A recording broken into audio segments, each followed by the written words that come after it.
Coming up in our centerpiece, concussions, the unique and dangerous vulnerability for teenagers playing sports. And I went down to the trainer's table, and he was lying there, and he was drifting in and out of consciousness.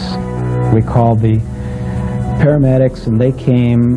They rushed him right into the trauma room, and it was within probably half an hour the doctors came out and said there's nothing we can do. The phenomenon? Need to know about it. Our centerpiece will tell you about the danger next. Ben Roethlisberger has been put out of a game this year. Back in uniform after 2 months. Concussions are a critical football issue. Now, if you're a young athlete or the parent of one, this next number might startle you. According to the American College of Sports Medicine, of the 2 million sports concussions each year in the U.S., 85% are never even diagnosed. Another researcher estimates that nearly half of all high school football players suffer a concussion each season. And as David Amber shows us, young athletes are uniquely and dangerously vulnerable to the hits to the head so common in this game. Friday night, the stands are full and the energy is palpable. The town is Plymouth, Pennsylvania. The school, Wyoming Valley West High. The coach, George Curry. In his 40 years on the sidelines, he's compiled more wins than any coach in state history. Good job. Good job. Football is a violent game. Know what you're getting into. It's not a contact sport. Dancing's a contact sport. Football is a collision sport. For Curry and other coaches like him, football is also a test of character. You're going to get knocked down. You may get injured. You're going to get injured. That's the nature of that sport. When that happens to you, you'll see kids respond. I mean, they can't wait to rehab it. They're going to do whatever it takes. They can't wait to get back on that field of competition. 3,000 miles away in Costa Mesa, California, Kelly Colby was concerned when her son Matt took to the game at an early age. I really didn't want him to play football, you know. I thought that it was too dangerous, and but my father always saw him as a football player, and so encouraged him. We used to go out in the backyard. This was when he was like about 8 or 9 years old, and I'd throw him footballs and stuff, and he'd make these diving catches, and I said, Matthew, I think football is your game. Matt Colby played Pop Warner for 5 seasons. By the time he reached high school, he was a big kid with big dreams. But his senior season, everything changed. After the 3rd game of the year, some of the students told us that he was laying on the floor on the bus, complaining of a severe headache. He was invincible like all 17-year-olds, and he had to finish that season. So to hear, you know, you can't play if you have a headache, what is a 17-year-old boy going to say in a situation like that? He's going to say, I don't have a headache. A few days later, Matt was cleared to play by a personal physician, but was specifically told no head hitting.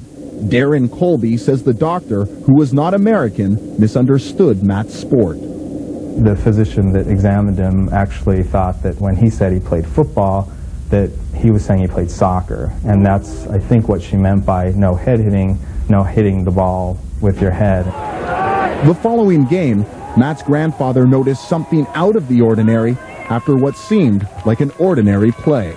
Partway through the first quarter, he trotted off the field, and I went down to the trainer's table, and he was lying there, and he was drifting in and out of consciousness.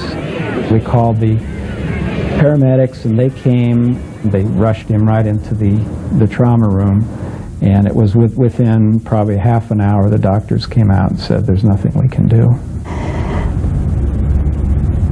A part of you is just lost. In that moment, everything changes. And you're helpless. And you don't have, you go, I went really into denial. The Orange County Coroner's Office found that Matt Colby died of repeated blunt force trauma to his head. But how a seemingly routine hit turned fatal remained a mystery until Matt's uncle spoke with a hospital intern. She said, you know, it sounds like something called second impact syndrome. Second impact syndrome is a catastrophic injury to the head that results in typically in younger athletes under the age of 18. Dr. Kevin Guskowitz was an athletic trainer for the Pittsburgh Steelers. He says that second impact syndrome, or SIS, affects only teens. Brains are still maturing. Though the phenomenon is rare, with 100 documented cases in 25 years, he speculates that 4 or 5 times that many have gone undetected. In all the documented cases, there was an initial injury, typically about 7 to 10 days prior to a second impact to the head. In 50% of these cases, this injury results in a fatality. The other 50%, there's some degree of permanent brain damage. That's what happened to Brandon Schultz, now 29. 13 years ago, before suffering second impact syndrome, Brandon was a high school honors student, an aspiring architect, and a star on the football field. What do you remember most about playing football?